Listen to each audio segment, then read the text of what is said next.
పూరి జగన్నాథ స్వామికి ఇష్టమైన కాజా. వీళ్ళైతే 500 ఇస్తే లోపల తీసుకెళ్తానని చెప్తారు. వీళ్ళు వాటి అయితే నమ్మకండి. ఇక్కడైతే వీళ్ళు లోపలికి తీసుకెళ్తారు కానీ ఇక్కడ ఏమి డైరెక్ట్గా తీసుకెళ్తారని చెప్తారు కానీ ఏం లేదు. ఇటు సైడ్ కనపడుతున్నారు కదా, వీళ్ళే పండాస్ వీళ్ళు. మనం ఆలయం టైమింగ్స్ చూసుకుంటే మార్నింగ్ 5:30కి అయితే ఓపెన్ చేస్తారు, 11 వరకు ఉంటుంది.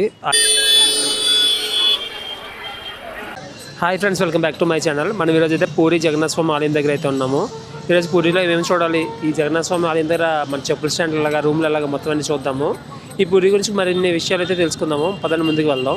పడుతున్న జగన్నాథ స్వామి ఆలయం మెయిన్ ఎంట్రన్స్. ఆలయం టైమింగ్స్ చూసుకుంటే మార్నింగ్ 5:30కి ఓపెన్ చేస్తారు, నైట్ 11 వరకు ఉంటుంది. ఆఫ్టర్నూన్ అయితే 1:30కి బ్రేక్ మాట, హాఫ్ అన్ అవర్ ఉంటుంది. ఆలయం లోపల అయితే జగన్నాథ స్వామి, సుభద్రాదేవి, బలరాముడితో ముగ్గురు కలిపి ఉంటారు. మనం ఇటు సైడ్ చూసుకున్నామంటే ఇక్కడ మన మెయిన్ లైన్ మాట, ఆలయంలోకి ఎంటర్ అవ్వడానికి లైన్. ఇక్కడైతే పోలీసులు చెకింగ్ చేసి పంపుతారు. పైన జనం కనపడుతున్నారు కదా, అదే ఆనంద బజారు. అక్కడైతే సోమవారం భోజనం అమ్ముతారు. అక్కడ భోజనం నుంచి స్వీట్ వరకు ప్రతిదీ దొరుకుతాయి. బూర్లు, గార్లు ప్రతిదీ అమ్ముతారు. మనకు కావాలితే ఇంటికి కూడా పట్టుకెళ్ళవచ్చు. ఆలయంలోకి అయితే మొబైల్స్ ఎలవ్ లేదు, టికెట్స్ కూడా ఏం లేవు, ఫ్రీ దర్శనం మాట. దర్శనం అయితే 20 మినిట్స్లో అయిపోతుంది.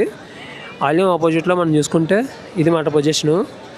అటు సైడ్ మనకి షాపులు ఉంటాయి అన్నమాట. షాపులో మన చెప్పులు, ఫోన్లు ప్రతిదీ పెట్టి వెళ్ళొచ్చు. వాళ్ళైతే డబ్బులు ఛార్జ్ చేస్తారు. దేవస్థానం సంబంధించినవి కూడా కొన్ని ఉన్నాయి, అవి చూపెడతాను. ఇప్పుడు టైం అయితే 2 అవుతుంది. 2కే చూడండి వాతావరణం ఏ విధంగా ఉందో.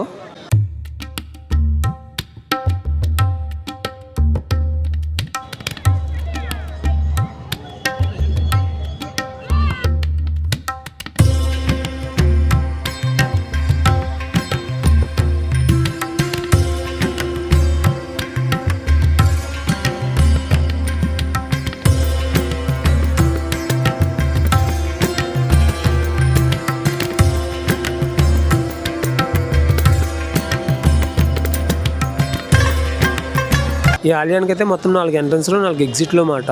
ఇంకొకటి ఏంటంటే ఆలయంలోకి అయితే దర్శనం టికెట్లు లేవని చెప్పాను కదా, ఇక్కడైతే పండాస్ అని ఉంటారు. వీళ్ళు మనిషికి 500 ఇస్తే టెంపుల్లోకి తీసుకెళ్తారని చెప్తారు. వాళ్ళైతే నమ్మకండి.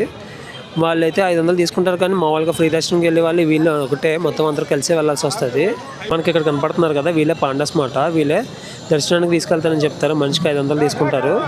వీళ్ళైతే నమ్మకండి. మన వాళ్ళకి వెళ్ళిపోవడం బెస్ట్. ఇక్కడ దర్శనంకి వచ్చిన వాళ్ళైతే మనకి ఎదురుకుండా ఒక స్తంభం కనపడుతుంది కదా, అదైతే కోనార్క్ సూర్యదేవుని ఆలయంలో ఉండేదంట. అక్కడ టైంలో ముస్లిం రాజులు అయితే పరిపాలించేవారు కదా, అప్పుడైతే దాన్ని నాశనం చేసేస్తున్నారని చెప్పి ఇక్కడ తీసుకొచ్చి ప్రతిష్ఠించారు. ఇంకొకటి ఏంటంటే ఆ కోనార్క్ సూర్యదేవుని ఆలయంలో ఉన్న సూర్యుని విగ్రహం కూడా ఈ ఆలయంలో చూడవచ్చు.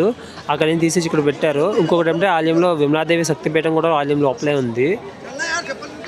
ఆలయంలో స్వామివారి విగ్రహం అయితే చెక్కతో తయారు చేసి ఉంటుంది, వేప ముద్దుతో. శ్రీకృష్ణ, బలరాం, సుభద్ర అయితే ముగ్గురు ఒకే దగ్గర ఉంటారన్నమాట. ఆలయంలో మనం ముగ్గురిని చూడొచ్చు. దర్శనానికి అయితే ఒక 20 నిమిషాలు చాలు. ఎంత జనం ఉన్నా అయిపోతారు. ముందే చెప్పుకున్నాం కదా, దర్శనం అయిపోతుంది. ఆలయంలో అయితే ఫ్రీ చెప్పుల స్టాండ్లు అవి ఉన్నాయి, అవి కూడా చూసుకుందాము. మనం ఇటు సైడ్ చూసుకుంటే మెయిన్ ఎంట్రన్స్ కదా. ఇంకోటి చెప్పడం మర్చిపోయాను, ఇక్కడ అయితే పూరి జగన్నాథ స్వామి ఆలయం దగ్గర అయితే కాజా అయితే చాలా వరకు అమ్ముతున్నారు. స్వామివారికి ఇష్టమైన ప్రసాదం అంట. ఇక్కడికి వచ్చిన ప్రతి ఒక్కరు తప్పకుండా ఈ కాజాని అయితే ట్రై చేయండి.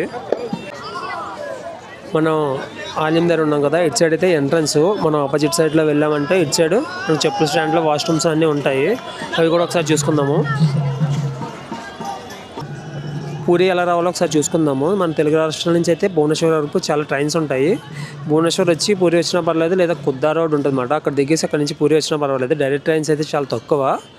ఇక్కడ పూరిలో ఫెసిలిటీస్ చూసుకుంటే హోటల్స్ అయితే కాస్ట్ ఎక్కువ ఉంటాయి, మనం చూసుకొని రావాలి. టెంపుల్ దగ్గర అయితే దిగండి, ఇక్కడికి వచ్చిన రావాలన్నా సరే కొంచెం టెంపుల్ కొంచెం దూరంగానే దిగండి. ఫుడ్ అయితే ఫుడ్ గురించి మాట్లాడుకుంటే ఫుడ్ టేస్ట్ ఓకే, సాల్ట్ అయితే ఉండదు. ఎదురుకుండా కనపడుతుంది కదా ఆలయం మెయిన్ గోపురము, దాని నుంచి జెండా ఎగురుతుంది కదా, అదైతే ఈవినింగ్ 4:30కి అయితే మార్చుతారు ప్రతిరోజు. ఇది మార్చకపోతే కొన్ని సంవత్సరాలు ఆలయం మూసివేయాలంట. అదైతే చాలా అద్భుతంగా ఉంటుంది ఇది మార్చే సమయంలో. ప్రతి ఒక్కరూ ఇక్కడికి వచ్చిన వాళ్ళు తప్పకుండా ఇదైతే చూడండి.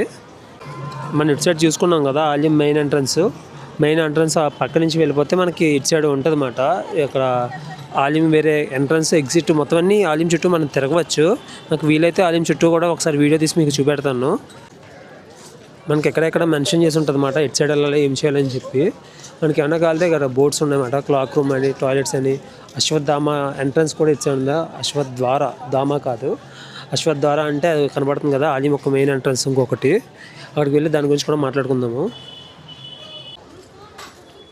మనం ఇటు సైడ్ నుంచి వచ్చాం కదా, ఇక్కడ చూసుకుంటే ఈ ప్రదేశంలో స్వామివారికి ప్రసాదం అయితే తయారు చేస్తారు అశ్వత్థామ వెళ్ళే రూట్లో.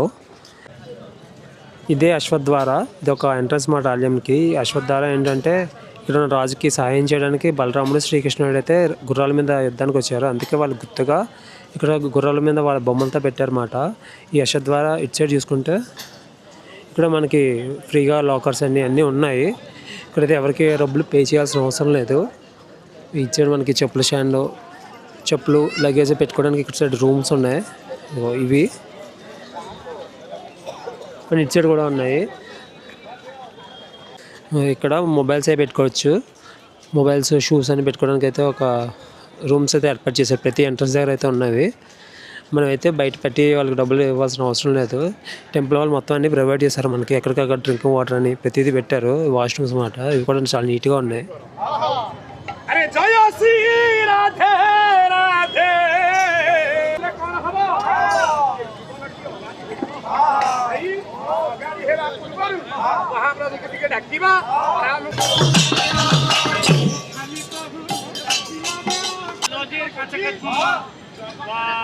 ఈ వీడియో ఎండింగ్లో అయితే నైట్ టైం క్లిప్స్ అండ్ జెండా మార్చినప్పుడు క్లిప్స్ అయితే పెడతాను, చూడండి. ఈ పూరిలో మరిన్ని విషయాలు తెలుసుకుంటే మన ఛానల్ అయితే తప్పకుండా చూడండి. బడ్జెట్లో పూరి ఎలా కవర్ చేయాలో మీకు అయితే చూపెడుతున్నాను. ఇది ఫ్రెండ్స్ ఈరోజు వీడియో. మళ్ళీ నెక్స్ట్ వీడియోలో మనం కలుద్దాం. బాయ్.